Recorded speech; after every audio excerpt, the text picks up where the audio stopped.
దేవుని వాక్యంలోనికి వెళ్దాం. గత కాలమంతా దేవుడు మనల్ని కాపాడి తన ఉచితమైన కృపలో మనల్ని బలపరుస్తున్నందుకై సమస్త మహిమ దేవునికే కలుగునుగాక. ఈ 2025 సంవత్సరం చివరి ఆదివారంన ప్రతి దినం అనుక్షణం దేవుడు మనల్ని కాపాడుతూ తన కృపచేత మనల్ని బలపరిచి నడిపించినందుకై సమస్త మహిమ దేవునికే కలుగునుగాక. వాక్యం చదువుదాం. చూడండి, హబక్కూకు గ్రంథం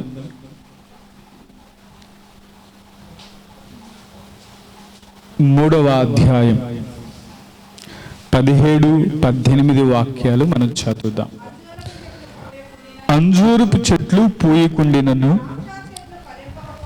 ద్రాక్ష చెట్లు ఫలింపకపోయినను, వలివ చెట్లు కాపు లేకపోయినను, చేనిలోని పైరు పంటకు రాకపోయినను, గొర్రెల దొడ్డిలో లేకపోయినను, సాలలో పశువులు లేకపోయినను, నేను యెహోవా యందు ఆనందించెదను, నా రక్షణకర్త అయిన నా దేవుని యందు నేను సంతోషించెదను. దేవునికి స్తోత్రం చెప్దాం. హల్లెలూయా. ఈ మాట మనందరం చేద్దాం. నేను యెహోవా యందు ఆనందించెదను, నా రక్షణకర్త అయిన నా దేవుని యందు నేను సంతోషించెదను.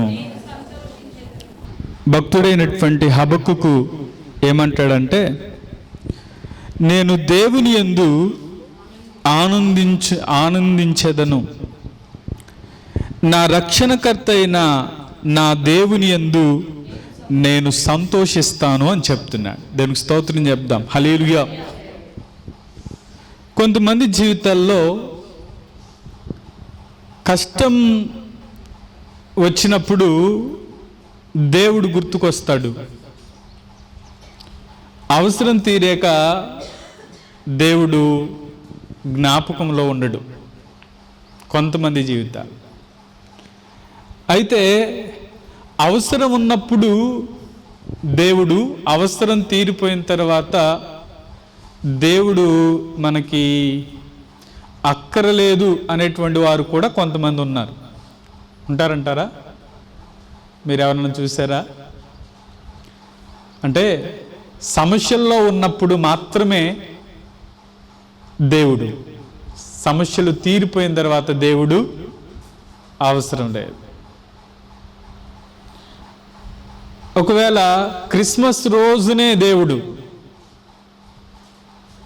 క్రిస్మస్ అయిపోయిన తర్వాత, అంటే మొన్న అందరు చాలామంది వచ్చారు కదా, పాస్టర్ గారు ఇయ్యాలి అంటున్నారు వాళ్ళ గురించి అని మీరు అనుకుంటున్నారా? అంటే సంవత్సరానికి ఒక్కసారే కనపడేది. అది ఏ రోజు? క్రిస్మస్ రోజు. భక్తి అనేది ఒక రోజుకే పరిమితం అయిపోతే సరిపోతుందా?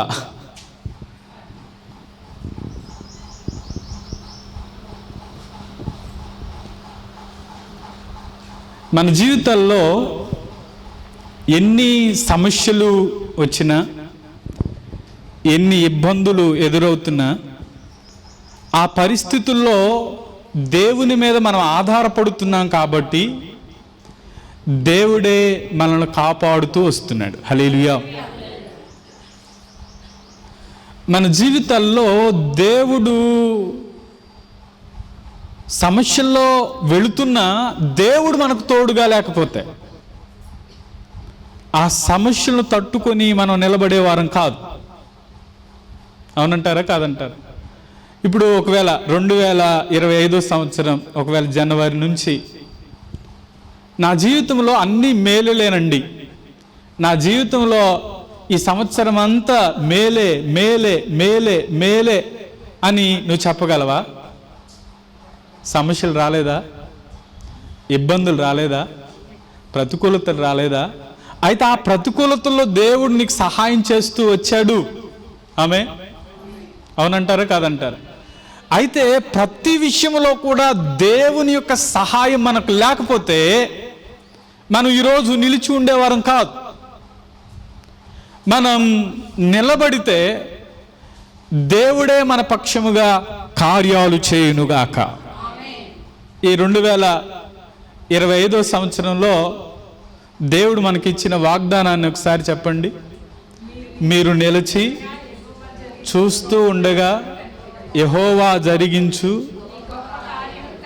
కనిపెట్టండి. అంటే ఇంతవరకే కనిపెట్టడం, ఈ రోజుతోనే ఈ 2-3 రోజులతోనే అయిపోయిద్దని కాదు దాని ఉద్దేశం. అంటే కనిపెడుతూ ఉండాలి. దేవుని మాట నిన్న నేడు భవిష్యత్తుకు సంబంధించింది. తెలుగు స్తోత్రం చెప్దాం. హల్లెలూయా. సరే, ఈ సంవత్సరంలో దేవుడు ఏమైనా కార్యాలు చేశాడా? చేస్తే ఓ పేపర్ తీసుకోండి, రాసుకుని 31st నైట్ మీకు సమయం ఇవ్వబడుతుంది. ఆ సమయంలో మీరు దేవుని మహింపరచడానికై దేవుడు సహాయం చేయునుగాక. హల్లెలూయా.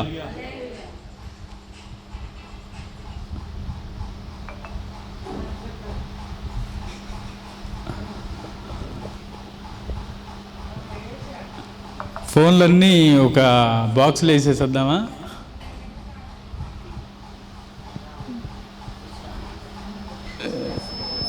ఏదన్నా మీరు ఫీల్ అవుతారని చెప్పి నేను చెప్పట్లేదు, కానీ కొన్ని పరిచర్యలు అయితే ఫోను లోపలికి అనుమతి కూడా లేదు అమ్మా. కొన్ని పరిచర్యల్లో ఫోను ఎక్కడికి అనుమతి లేదు. ఇప్పుడు ఒక మాట చెప్పాను అనుకోండి, పాస్టర్ గారు నా గురించే మాట్లాడారు అనుకుంటారు. ఇప్పుడు మనం ఎమ్మెల్యే ముందు ఉంటాం అనుకోండి అమ్మా, ఇక మళ్ళీ ఇంకోటి వస్తుంది.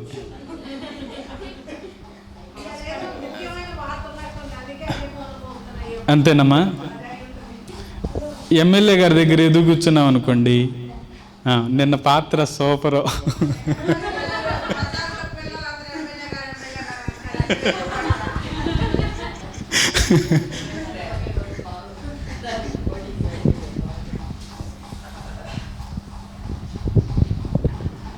సరే.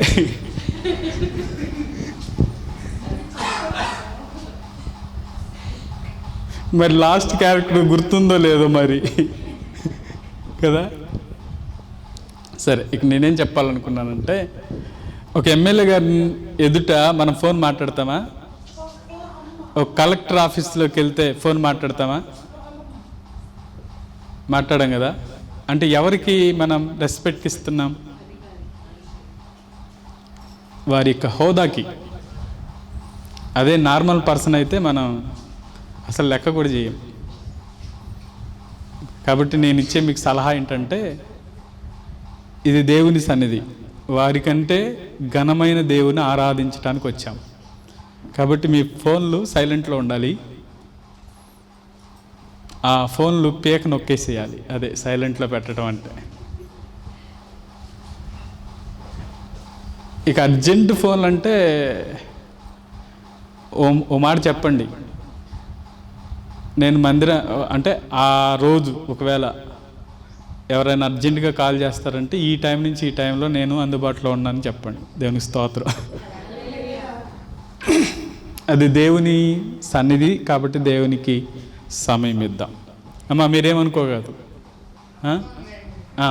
కాకపోతే ఏంటంటే దేవునికి మనం ప్రాధాన్యత ఇస్తే మంచిది. అమ్మా,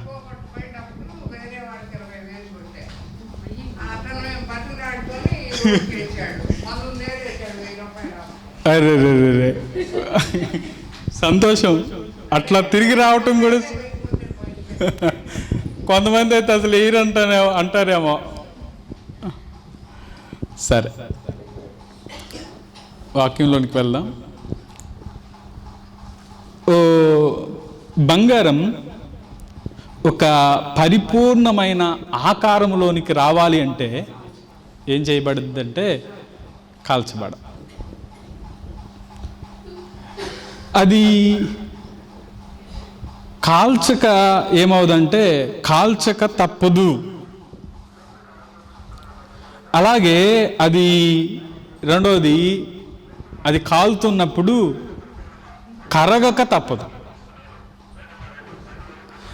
అంత మాత్రమే కాదు, దానికి ఒక చక్కని ఆకారం రావాలి అనంటే అది నలగక తప్పదు.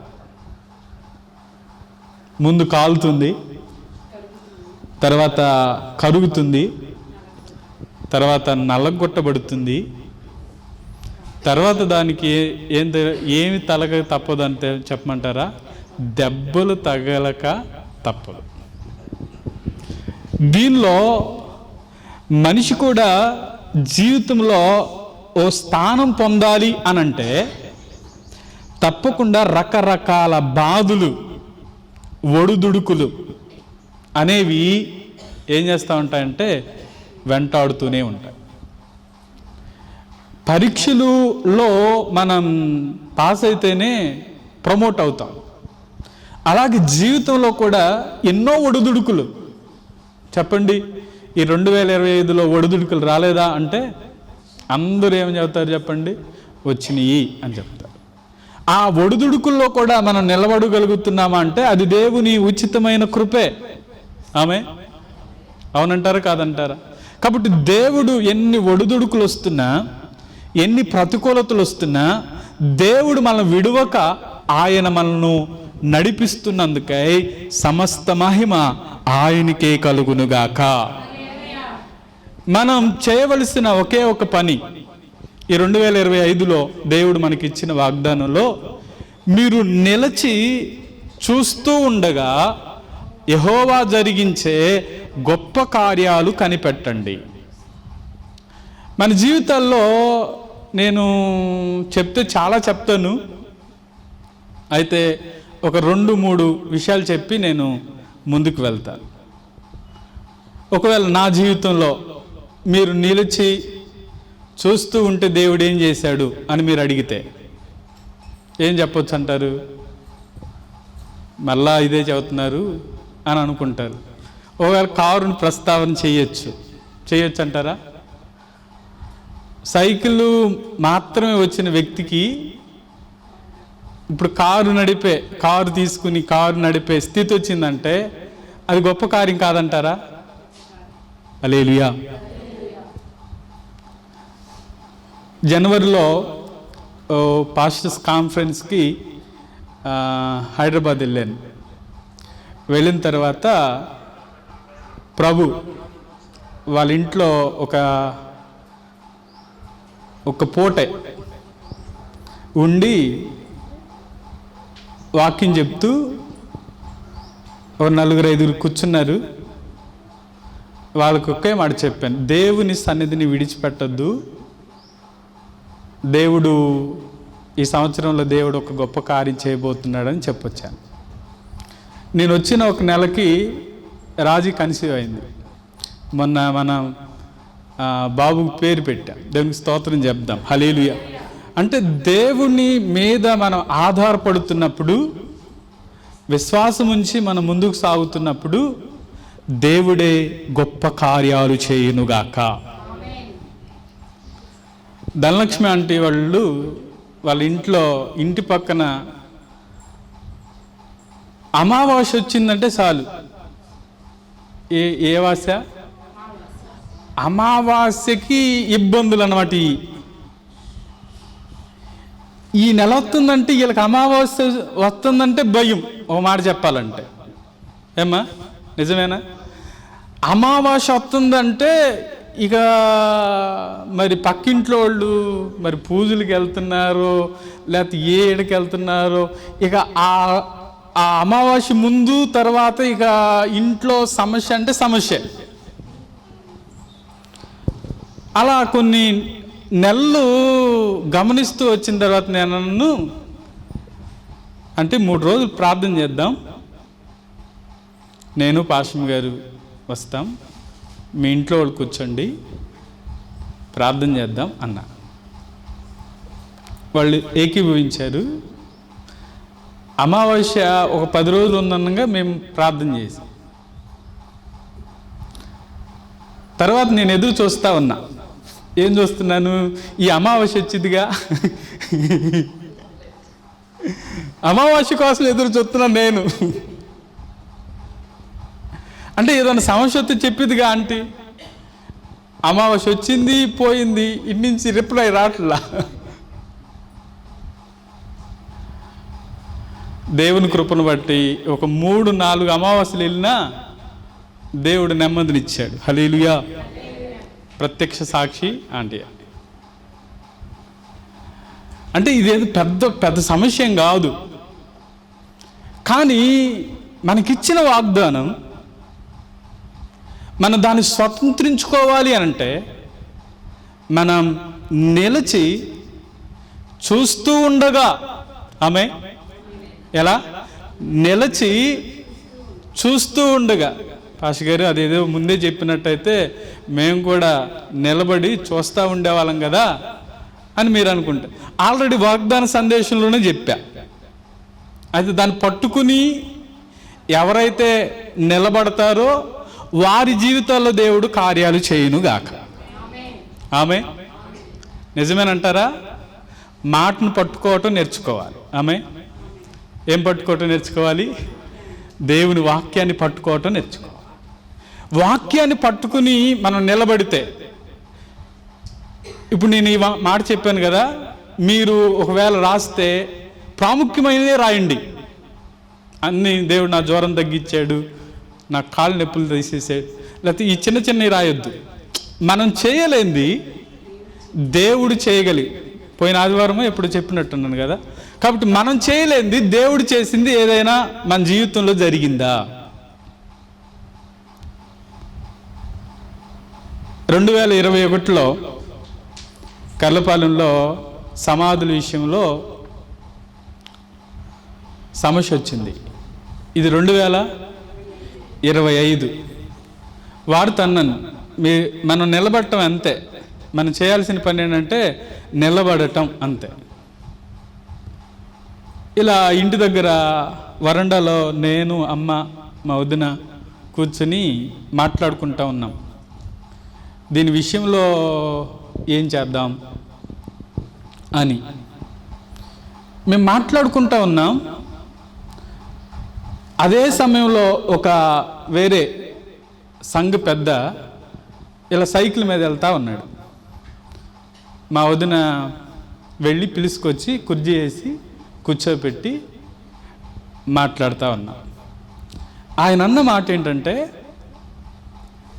ఇప్పుడే వేరే వాళ్ళకి డబ్బులు తీసుకుని సమాధుల స్థలం ఇచ్చాము, దానికి ఇప్పుడే సంతకం చేసి వస్తున్నా అన్నాడు. అంటే అప్పుడు దాకా ఏ ద్వారం లేదు, డబ్బులు కట్టయినా వెళ్దామని ఎన్నో ప్రయత్నాలు చేశాం. కానీ ఆ సమయంలో డబ్బులు వాళ్ళు తీసుకుని సంతకం చేసి వస్తున్నాను అనగానే, ఓ దేవుడు ఒక ద్వారం తెరిచాడు అనుకున్నా. హల్లెలూయా. ఇలా జరుగుతూ ఉంది. తర్వాత కొంతమంది పెద్దలను కలిసాం. అంటే వాళ్ళకు కొన్ని కట్టుబాట్లు ఉన్నాయి. అయినా దేవుని కార్యం ఎలా ఉందంటే, వారు ఒక మందిరం కట్టుకుంటూ ఉన్నారు. ఇప్పుడు మందిరానికి డబ్బులు అవసరం. డబ్బులు ఎలా వస్తాయా అని చూస్తున్నారు. ఇప్పుడు మనకేం అవసరం? సమాధుల స్థలం అవసరం. వాళ్ళకేం అవసరం? డబ్బులు అవసరం. ఇక మాట్లాడి 1,00,000 రూపాయలు ఇస్తాం, 1 సెంటు స్థలం అన్నా నాకు ఇవ్వండి అని చెప్పి తిరిగి దేవుడు వారికి 1,00,000 రూపాయలు ఇవ్వడానికి కూడా ఒక ప్రణాళిక వేసేది దేవుడు. అది అద్భుతం. వారు మందిరం కడతా ఉన్నారు. ఆ వారం అంతా పనిచేశారు. ఆ పని చేసి ఆ లాస్ట్ శనివారం, నేను శనివారమే కదా వెళ్తుంది, ఆ శనివారం వారం అంతా పనిచేసిన వాళ్ళకి డబ్బులు ఇవ్వడానికి 1 రూపాయి కూడా లేదు వాళ్ళ దగ్గర. ఆ వారమే నేను వెళ్ళి డబ్బులు ఇచ్చాను. అంటే తర్వాత వేరే ఒక వ్యక్తి వచ్చి, ఆ సంఘ పెద్దలో ఒక ఆయన అన్నాడు, 1 రూపాయి మా దగ్గర లేదండి, మీరు ఇచ్చినయే ఇప్పుడు వాళ్ళు కూలి పని చేయడానికి ఇచ్చాము అన్నాడు. ఎందుకు ఈ మాట చెప్తున్నానంటే ఈ ఈ విషయం ఇక్కడున్న వాళ్ళకి నార్మలే,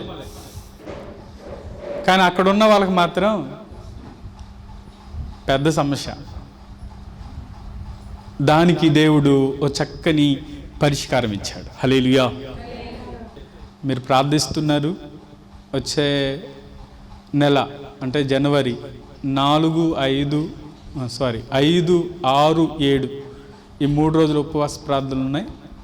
7వ తారీఖు సేవకులందరూ వస్తారు. ప్రార్థన చేసి దాన్ని ప్రారంభించడానికి దేవుడు సహాయం చేస్తున్నాడు.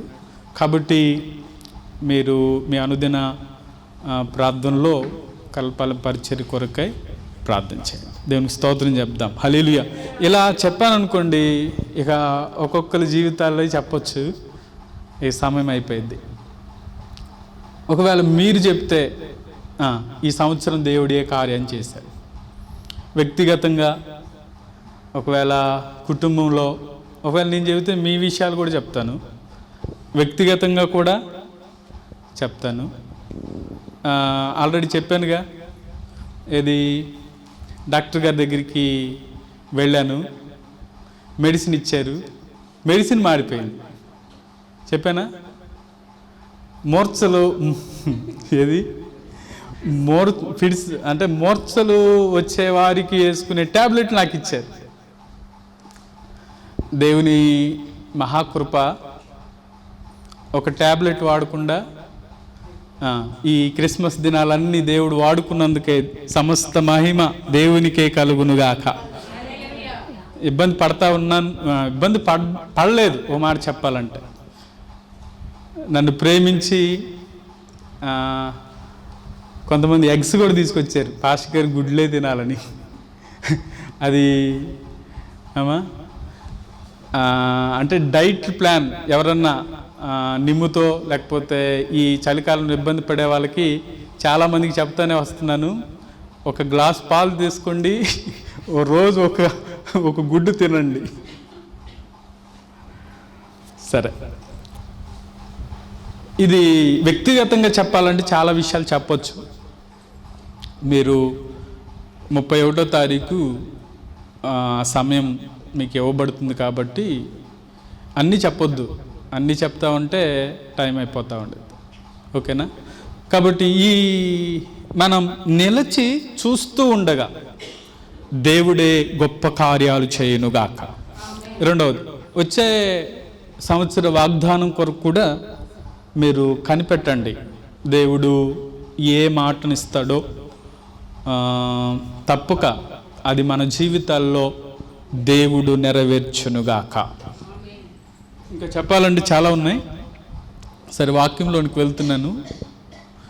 అక్కడ హబక్కుకు భక్తుడు మాట్లాడుతూ ఒకవేళ ఏమంటాడంటే, అంజూరపు చెట్లు పూయకపోయినా, ఒకవేళ ద్రాక్ష చెట్లు ఫలింపకపోయినా, వలివ చెట్లు కాపు లేకపోయినా, అంటే సమస్యలు ఉన్నాయి,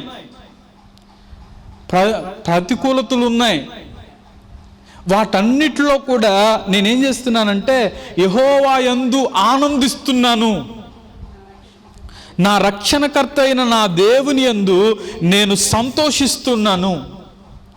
అందుకని ఈ మాటను బట్టి నేనేమంటానంటే, బైబిల్లో కొందరు భక్తులు వారు తీసుకున్న నిర్ణయానికి నిలకడగా ఉన్న కారణం చేత దేవుడు వారి జీవితంలో అద్భుతాలు చేస్తూ వచ్చాడు. నేను చెప్పాలనుకున్న మాట ఏంటంటే, మన జీవితంలో మనం తీసుకునే ఆ నిర్ణయాలను బట్టి దేవుడు మన జీవితాల్లో గొప్ప కార్యాలు చేయునుగాక. మనం దేవుని మీద ఆధారపడడాన్ని బట్టి దేవుడే మన జీవితాల్లో మేలు చేయునుగాక. అందుకనే కొంతమంది భక్తులు వారు తీసుకున్న ఆ నిర్ణయాన్ని బట్టి దేవుడు వారి జీవితాల్లో మేలు చేస్తూ వచ్చారు. అద్భుతాలే వారు చూడగలిగారు. వారు తీసుకున్న నిర్ణయం ఏంటి, వారి జీవితంలో దేవుడు చేస్తున్న మేలేంటి. మోషే ఒక నిర్ణయం తీసుకున్నాడు, అది తన జీవితానికి మేలుకరంగా మార్చబడింది. రండి హెబ్రీ పత్రికలో 11వ అధ్యాయం, రండి హెబ్రీ పత్రిక 11వ అధ్యాయం 24వ వాక్యం నుంచి మనం చదువుదామా. మోషే పెద్దవాడైనప్పుడు విశ్వాసమును బట్టి ఐగుప్తి ధనము కంటే క్రీస్తు విషయమైన నింద గొప్ప భాగ్యమని ఎంచుకొని అల్పకాలము పాప భోగము అనుభవించుట కంటే దేవుని ప్రజలతో శ్రమ అనుభవించుట మేలని యోచించి ఫరో కుమార్తె యొక్క కుమారుడని అనిపించుకొనుటకు ఒప్పుకొనలేదు. ఏలయనగా అతడు ప్రతిఫలముగా కలగబోవు బహుమానమందు దృష్టి ఉంచెను. చాలండి, దేవునికి స్తోత్రం చెప్దాం. హల్లెలూయా. ఈ మాటలో మోషే ఏం చేశాడు అని మనకు కనబడుతుందంటే, ఈ లోక ధనధాన్యాలు కంటే క్రీస్తు కోసమైన నింద గొప్ప భాగ్యమని ఎంచుకున్నాడు.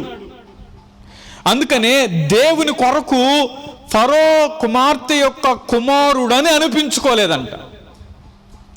ఒకవేళ ఫరో కుమార్తె యొక్క కుమారుడు అంటే, ఫరో కుమార్తె కుమారుడు అంటే రాజరికంలో ఉండేవాడు, రాజుల తరువాత రాజు కుటుంబంలో ఉన్నాడు కాబట్టి రాజే. ఆ రాజు అనుభవించే ఆధిక్యత, ఒకవేళ రాజు మనవడే అనుకోండి, రాజుకున్న ఆధిక్యత ఉంటుందా ఉండదా చెప్పండి? ఉంటుంది కదా. అంటే రాజు యొక్క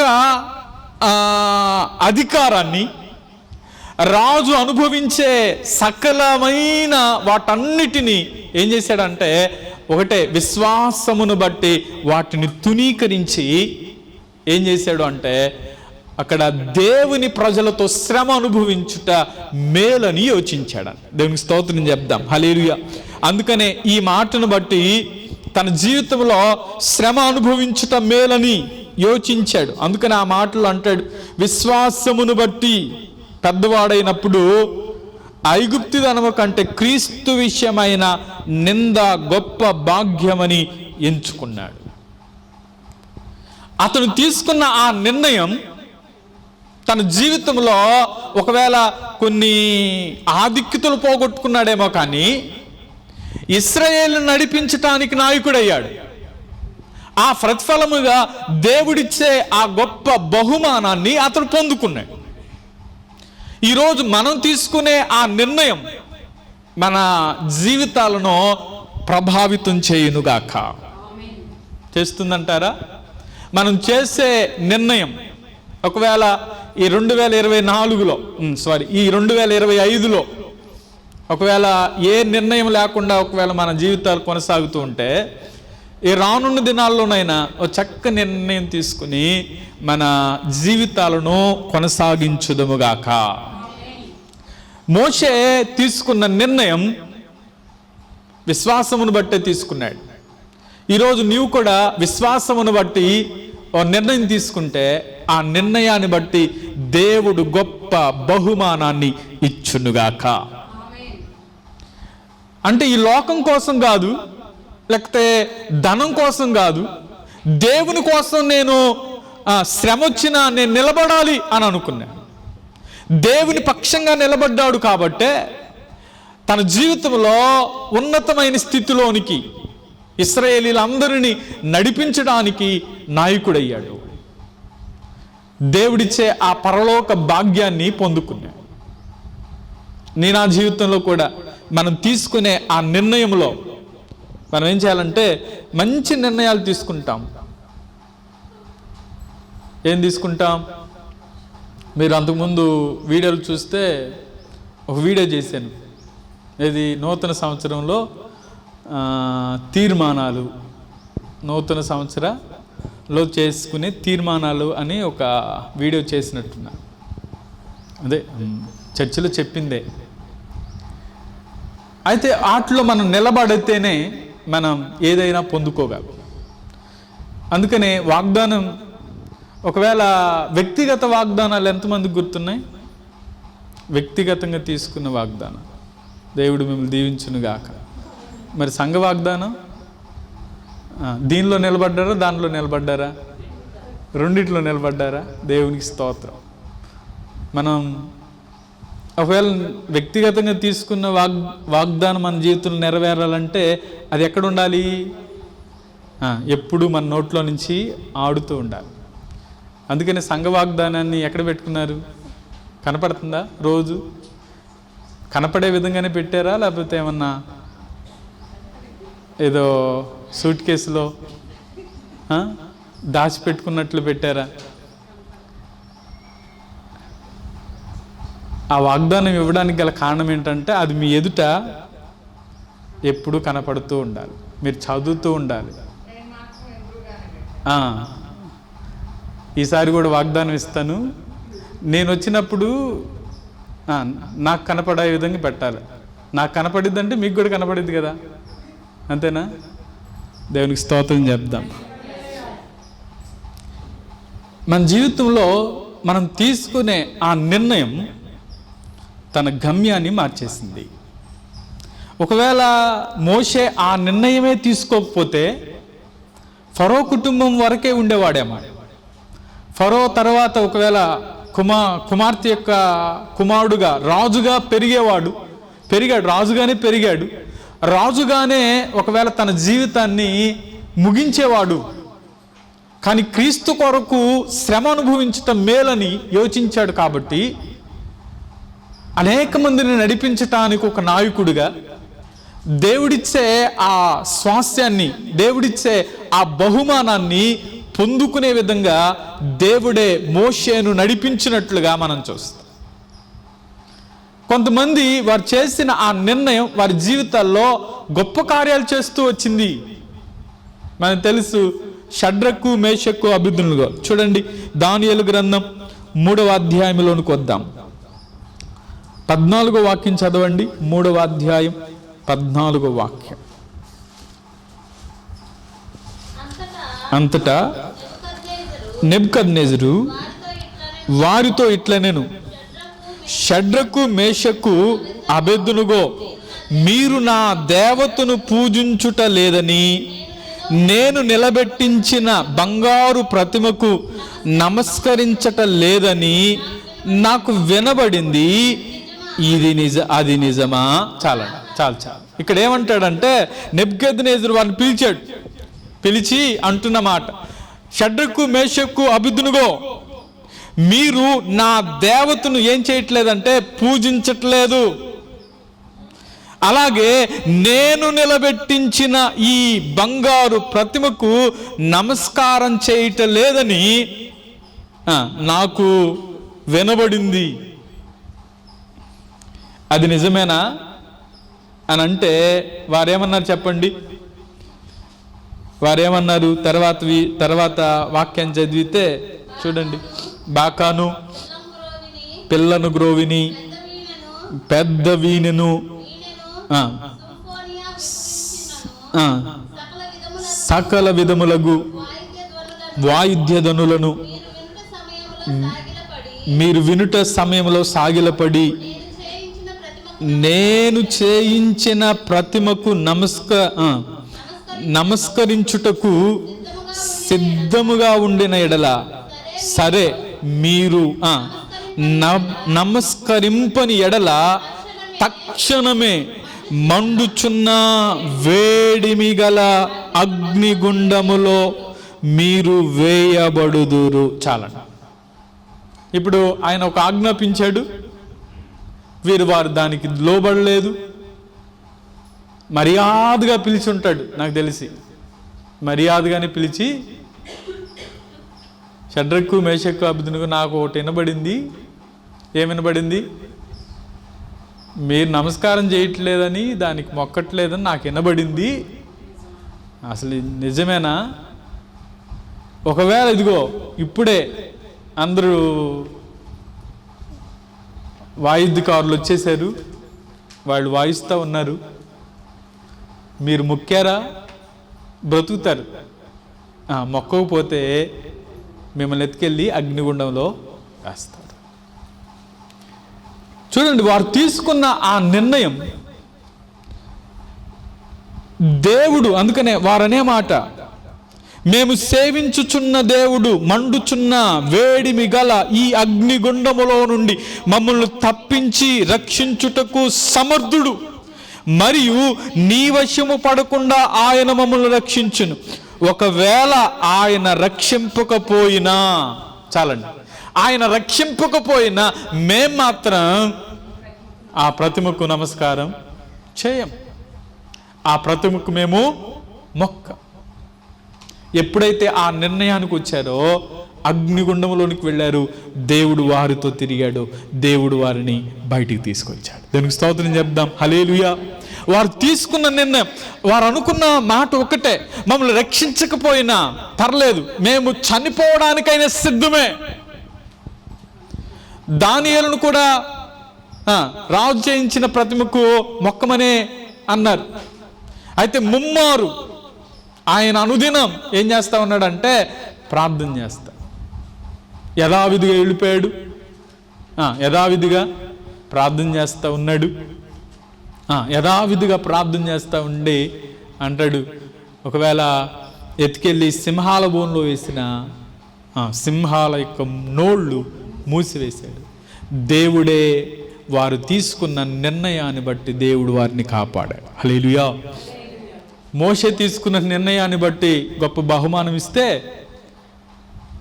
ఈ షడ్రకు మేషకు అబెద్నెగోలు అలాగే దానియేలు జీవితంలో వారు తీసుకున్న నిర్ణయాన్ని బట్టి దేవుడు వారిని కాపాడుతూ వచ్చాడు. ఈరోజు మనం తీసుకునే నిర్ణయం మనల్ని కాపాడునుగాక. మనం పరిపూర్ణమైన విశ్వాసంతో దేవుని వైపు మనం అడుగులు వేయగలుగుతున్నామా? మనం ఒక నిర్ణయం తీసుకుని ఆ నిర్ణయానికి కట్టుబడి మనం వెళ్తున్నప్పుడు దేవుడే మన పక్షంగా గొప్ప కార్యాలు చేయునుగాక. దావీదు కూడా ఒక నిర్ణయం తీసుకున్నాడు. దావీదు తీసుకున్న నిర్ణయం ఏంటంటే, కీర్తనలో రండి, 27వ కీర్తన 4వ వాక్యం. యెహోవా యొద్ద ఒక వరం అడిగి తిని దానిని నేను వెతుకుచున్నాను, యెహోవా ప్రసన్నతను చూచుటకు ఆయన ఆలయములో ధ్యానించుటకును నా జీవిత కాలమంతయు నేను యెహోవా మందిరములో నివసింపగోరుతున్నాను. చాలా దావీదు ఆశ ఏంటంటే, నేను ఒక వరం అడిగాను, నేను దాన్ని వెతుకుతున్నాను. ఏంటి ఆ వెతుకుతున్నది ఏంటంటే, యెహోవా ప్రసన్నత చూడాలని, ఆయన ఆలయములో ధ్యానించాలని, నా జీవిత కాలం అంతా నేను యెహోవా మందిరములో నివసింపగోరుతున్నాను. ఒక పేజ్ మనం ముందుకు తిప్పితే 23లో అంటాడు, 6వ వాక్యములో ఈ మాట చెప్తుంది, నేను బ్రతుకు దినములన్నీయు కృపాక్షేమములే నా వెంట వచ్చును, చిరకాలము యెహోవా మందిరములో నేను నివాసము చేస్తాను. దానికి స్తోత్రం చెప్దాం, హల్లెలూయా. నివాసం చేస్తాను ఎక్కడ? దేవుని మందిరం, చిరకాలం. అందుకనే ఆ మాటలు అన్నమాట, నా జీవిత కాలం అంతా నేను యెహోవా మందిరములో నివసింపగోరుతున్నాను. ఇక్కడ ఒక ప్రశ్న లేకపోతే ఒక మాట అడగాలనుకుంటున్నాను. ఈ 2025 సంవత్సరంలో ఒక్క ఆదివారం కూడా నేను మందిరానికి ఆకుండా వచ్చాను అన్న వాళ్ళ చేతులు ఎత్తండి. 2025లో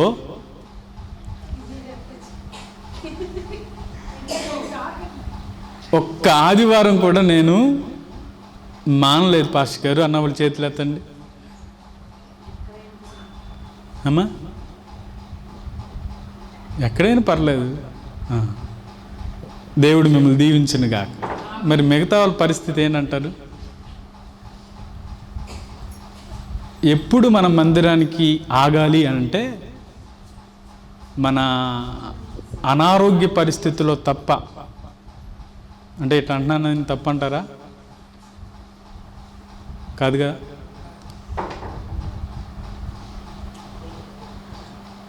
దావీదు ఆశ, దావీదు యొక్క కోరిక చిరకాలం యెహోవా మందిరములో నేను నివసించాలి. దావీదుకున్న ఆశ మందిరం పట్ల ఎంత ఆశ ఉందంటే అసలు దావీదే కట్టాలనుకున్నాడు మందిరం. కట్టాలనుకున్నాడు కానీ దేవుడు అన్నాడు, నీ చేతులకి రక్తం ఒలికింది కాబట్టి నువ్వు కట్టడానికి లేదు, కావాలంటే దానికి ఏమేం కావాలో సిద్ధపరచు అన్నాడు. అంతే. ఎవరితో కట్టించాడు చెప్పండి? సొలొమోను చేత దేవుడు మందిరాన్ని కట్టించాడు. నాకు కూడా ఒక ఆశ ఉంది. ఆ ఆశ ఏంటంటే, యాక్చువల్గా నేను వచ్చిన తర్వాత ఈ మందిరం కట్టారు, కానీ కట్టించిన అనుభవం నాకు ఫీల్ అవ్వాల. నిజంగా వాస్తవంగా చెప్తున్నాను. ఇప్పుడు యాక్చువల్గా ఆగస్ట్ 10వ తారీఖున నేను శాంతిరాజు గారు ఒక 7 రాళ్ల మీద నూనె పోసి ప్రార్థన చేసి వెళ్ళాం. తర్వాత ఎప్పుడైతే ఆ నూనె పోసి ప్రార్థన చేసి మేమిద్దరం వెళ్ళామో ఆ తర్వాత నుంచి కట్టడం ప్రారంభించారు. జయప్రదమ్మ గారు వచ్చి, పాస్టర్ గారు మీరు ఏం చేయొద్దు, ఒక పని మాత్రం చేయండి. ఆ పని ఏంటంటే ప్రార్థన చేయండి. ఇక వచ్చినప్పుడల్లా ప్రతి ఆదివారం కూడా మీరు ఇంకేం చేయొద్దు, మీరు ఇక్కడ అది చేయండి, ఇంకేం లేదు, మీరు ప్రార్థన చేయండి. కావాలంటే ఎవరిని నీళ్లు తడపడానికి కూడా ఒక మనిషిని మాట్లాడి, అమ్మా ఒకరోజు మనం తడుపుదాంలమ్మా అంటే, లేదు ఆల్రెడీ మనిషిని పెట్టేశాను, ఆయన ఉదయం వస్తాడు తడుపుతాడు, సాయంత్రం వచ్చి తడుపుతాడు, మీరేం చేయొద్దు, ప్రార్థన చేయండి. అయితే నేను వచ్చిన తర్వాతే మందిరం కట్టింది, కానీ నేను మందిరం కట్టానన్న ఫీలింగ్ నాలో రాలా. నిజంగా వాస్తవం చెప్తున్నా.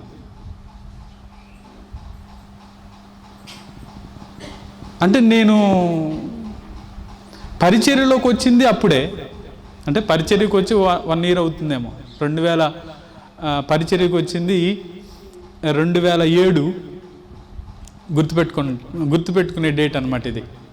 7/7/7 ఇది నా పరిచర్య ప్రారంభ దినం. అంటే 2007 7వ నెల 7వ తారీఖు కాబట్టి అన్ని 7లే. అందుకనే నా ఫోన్ నెంబర్లో చివరి ఏముండిద్దని చెప్పనా, 7 ఉండిద్ది. దాదాపుగా 7 అనేది దేవునికి ప్రాముఖ్యమైందే, నాకు కూడా అట్లా ప్రాముఖ్యం అయిపోయింది. కాబట్టి 7/7/7 నా పరిచర్య ప్రారంభం. 2008 ఆగస్టు 10 ఈ డేట్ కూడా నాకు ఎందుకు గుర్తుందంటే, ఎప్పుడు చెప్పినట్టు గుర్తుంది. చెప్పానా? ఆగస్టు 10 ఆదివారం వచ్చింది. ఆ ఆగస్టు 10 మా అన్నయ్య కూతురు పుట్టినరోజు కాబట్టి అలా ఫిక్స్ అయిపోయింది ఆ డేట్. మన చర్చి ప్రారంభించింది 2008. చెప్తారు ఎవరన్నా? 2008 డిసెంబర్ 21వ తారీఖున మనం మందిరాన్ని ప్రారంభించాం. మరలా అన్ని సంవత్సరాల తర్వాత మధ్యలో ఒకసారి వచ్చినట్టుంది. మరలా ఈ సంవత్సరం 21 ఆదివారం వచ్చింది. అనిపించింది వార్షికోత్సవం చేద్దామా అని. ఇన్ని సంవత్సరాలు వదిలేసి ఇప్పుడు వార్షికోత్సవం చేస్తే మళ్ళీ మీరేమన్నా అనుకుంటారేమోనని నేను చేయలే. అంతే కదా? అంటే యాక్చువల్గా సంవత్సరానికి ఒకసారి వార్షికోత్సవం చేసుకోవచ్చు. అన్ని సంవత్సరాలు వదిలేసి ఇప్పుడు వార్షికోత్సవం గుర్తొచ్చింది అనుకుంటే పాస్టర్ గారికి అంటారని ఇంకెందుకులే అని వదిలేశారు. సరే, ఇక్కడ నేను అనే మాట ఏంటంటే, మందిరంలో చిరకాలము నివసించాలనే ఆశ. కొంతమంది వచ్చి అంటున్నారంట దావీదుతో, మందిరానికి వెళ్దామా అని అంటే, నేను సంతోషించాను. మందిరానికి వెళ్దామంటే సంతోషం. మనం ఒకవేళ బాధలో, కష్టంలో ఉన్నప్పుడు, వేదనలో ఉన్నప్పుడు, ఒకవేళ ఇరుకుల్లో ఉన్నప్పుడు మనం ఏం చేయాలంటే దేవుని మందిరంలోకి వచ్చి మన భారాన్నంతా ఆడే వదిలేసి అట్టు వెళ్ళిపోవాలి. హల్లెలూయా. నెమ్మది దేవుడు కలగచేయునుగాక. కాబట్టి మందిరం పట్ల మనం ఏం కలిగి ఉండాలంటే ఆసక్తి కలిగి ఉందుముగాక. దావీదు ఒక చక్కని ఆశ వరమే అడుగుతున్నాడు. అందుకనే ఆ మాటలో ఆయన అన్న మాట ఏంటంటే, నేను యెహోవా యొద్ద ఒక వరం అడుగుతున్నాను, నేను దాన్ని వెతుకుతున్నాను. ఏంటంటే యెహోవా ప్రసన్నత చూడాలని, ఆయన ఆలయములో ధ్యానించాలని నా జీవితకాలం అంతా. అక్కడేమో చిరకాలము అన్నాడు, ఇక్కడేమో నా జీవితకాలం అంతా నేను యెహోవా మందిరములో నివసింపగోరుతున్నాను. ఈ ఆశ మనలో కూడా ఉండునుగాక. తప్పకుండా ఒకవేళ ఒక నిర్ణయం తీసుకుందాం. ఆ నిర్ణయం ఏంటంటే కొంచెం కష్టమే, అయినా ఆ నిర్ణయం ఏంటంటే దేవుని సన్నిధిని విడవకుండా ప్రతి ఆదివారం, కష్టమే పాస్టర్ గారు అంటారా, ముందే మాట అంటే మళ్ళీ కష్టమే అంటారా?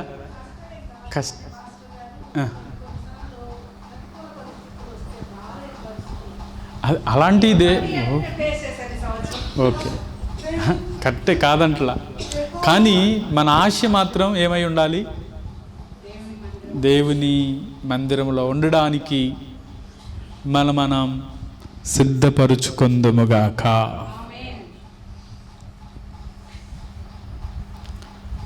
ప్రతి విషయంలో ఓ నిర్ణయం ఏం చేస్తుంది? మేలుకరంగా. అందుకని ఒక మాట, ఒక ఐడియా ఓ జీవితాన్ని మార్చేస్తుంది. ఒకవేళ మోషే తీసుకున్న ఓ ఐడియా బహుమానాన్ని తీసుకువెళ్ళింది. షడ్రకు మేషక్కులు తీసుకున్న నిర్ణయం వారిని కాపాడుతూ వచ్చింది. దావీదు తీసుకున్న నిర్ణయం తనని రాజుని చేసింది. ఉన్నతమైన స్థితిలోని దేవుడు తీసుకున్నాడు. తన ఆశ అంతా మందిరం పట్ల ఆసక్తి కలిగి ఉన్నాడు. అందుకని నేనైతే పచ్చని ఒలీవ చెట్టు వలె అన్నాడా? నేనైతే పచ్చని ఒలీవ చెట్టు వలె ఉన్నాను అంటాడు మందిరంలో. కాబట్టి మనం ఆశీర్వాదకరంగా ఉండాలి అని అంటే దేవుని మందిరాన్ని విడిచిపెట్టకుండా ముందుకు సాగుదుముగాక. ఇంకో మాట, యెహోషువ అనే మాట చెప్పండి. ఇదైతే అందరూ చెప్పే మాట, చెప్పొచ్చు. యెహోషువ చెప్తాడు, ఏమంటాడు? 24:14 యెహోషువ గ్రంథం 24:14, నేను నా ఇంటి వారు యెహోవాను సేవిస్తాం, మీరు ఎవరిని సేవిస్తారో నాకు తెలియదు అంట. ఇది మంచి నిర్ణయమేనా? నేను నా ఇంటివారు ఎవరిని సేవిస్తాం? యెహోవాను సేవిస్తాం. అలాగే హబక్కు చెప్పే మాట కూడా అదే. ఏమంటాడంటే, నేను దేవుని యందు ఏం చేస్తాను? ఆనందిస్తాను. దేవునిని బట్టి నేను ఆనందిస్తాను. నా రక్షణకర్త అయినటువంటి దేవుడు ఏం చేస్తున్నాడంటే, నా దేవుని బట్టి నేను సంతోషిస్తాను అని మాట్లాడు. ఎన్ని ఇరుకులైనా, ఎన్ని ప్రతికూలతలైనా మన జీవితంలో దేవుని యందు నమ్మిక ఉంచి మనం ముందుకు వెళ్తున్నప్పుడు దేవుడే గొప్ప కార్యాలు చేయనుగాక. చివరిగా మనం పౌలు గారిని కూడా చెప్పచ్చు. పౌలు గారు అంటాడు, చదువుతారా? ఫిలిప్పీ పత్రికలో 1వ అధ్యాయం 21వ వాక్యం చదువుదాం. ఫిలిప్పీ పత్రిక 1:21, నా మట్టుకైతే బ్రతుకుట క్రీస్తే, చావైతే నాకు లాభం. అందుకనే ఆయన అనే మాట ఏంటంటే, నన్ను బ్రతికించింది లేకపోతే బ్రతికిస్తుంది క్రీస్తే గనుక నేను బ్రతికినంత కాలం క్రీస్తు కొరకే జీవిస్తా. మన జీవితాల్లో కూడా ఎన్నో ప్రతికూలతలు వస్తూ ఉంటాయి. అయినా దేవుడే మనల్ని బ్రతికిస్తున్నాడు, దేవుడే మనల్ని పోషిస్తున్నాడు, దేవుడే మనల్ని సంరక్షిస్తున్నాడు, దేవుడే మనల్ని కాపాడుతూ ఉన్నాడు, దేవుడే మనల్ని వృద్ధి చేస్తున్నాడు, దేవుడే మనకు అవసరమైనవన్నీ దేవుడు మనకిస్తున్నాడు. ఆమె ఈ 2025 సంవత్సరంలో జనవరి మొదలుకొని ఇప్పుడు వరకు ఒక్క క్షణం దేవుడు మనం మర్చిపోయాడు అంటే ఇక్కడ ఉండేవాళ్ళం కాదు. ఏడుండేవాళ్ళం? భూమి కింద ఉండేవాళ్ళం. ఏది చచ్చిపోయి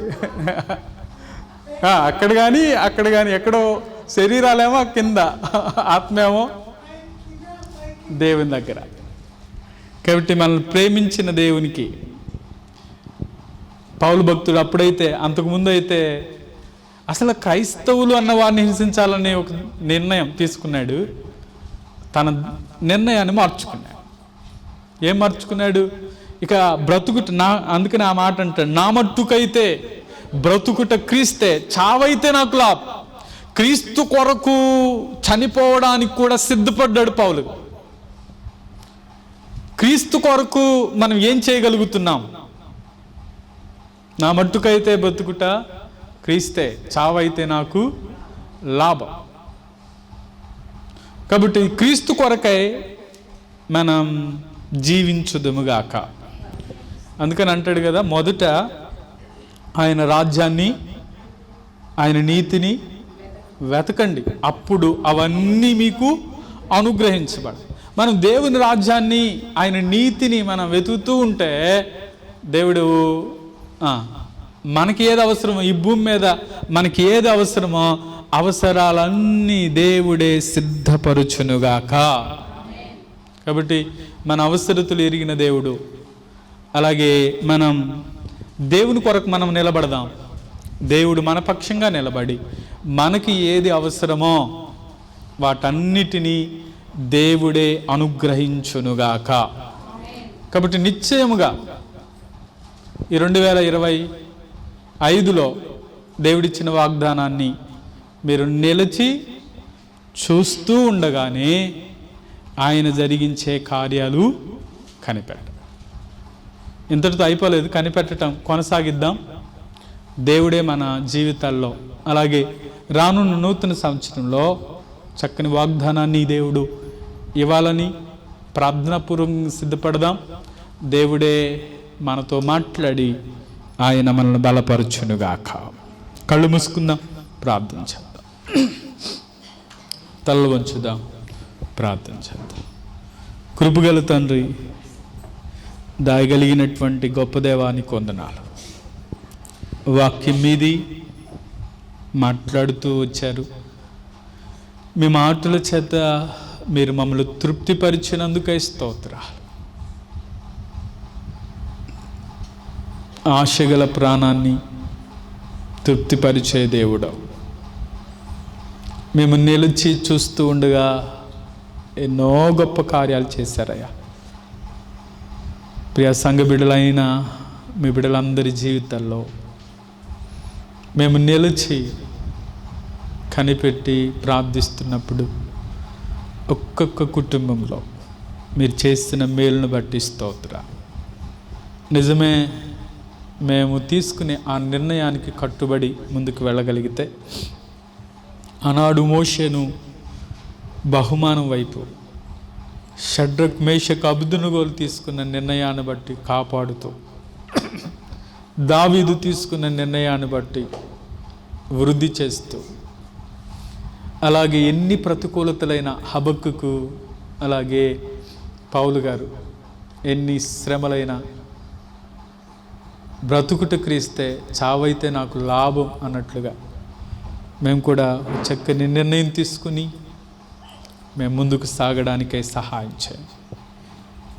మీరు మాతో మాట్లాడుతూ వచ్చిన ప్రతి మాటను బట్టి స్తుతిస్తూ నిశ్చయముగా బలపరిచి మీరే గొప్ప కార్యాలు చేసి మహిమ ఘనత ప్రభావములు పొందుకోండి.